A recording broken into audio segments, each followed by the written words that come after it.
اگر قربانی کا جانور اندھا یا کانا ہو تو اس کی قربانی ہوگی یا نہیں؟ تو اس سے متعلق حکم یہ ہے کہ اندھے یا ایسے جانور کی قربانی جائز نہیں جس کی 1/3 یعنی 1/3 سے زیادہ نظر ختم ہو گئی ہو۔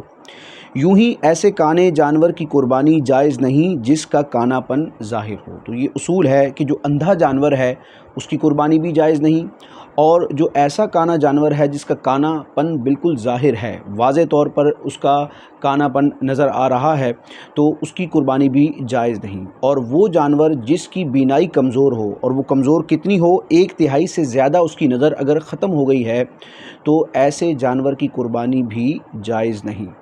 یعنی کہ ایسے جانور کو اگر ذبح کیا گیا شرعی طریقے سے تو وہ قربانی کا جانور جو ہے وہ حلال تو ہو جائے گا، لیکن اس سے قربانی کا واجب ادا نہ ہوگا۔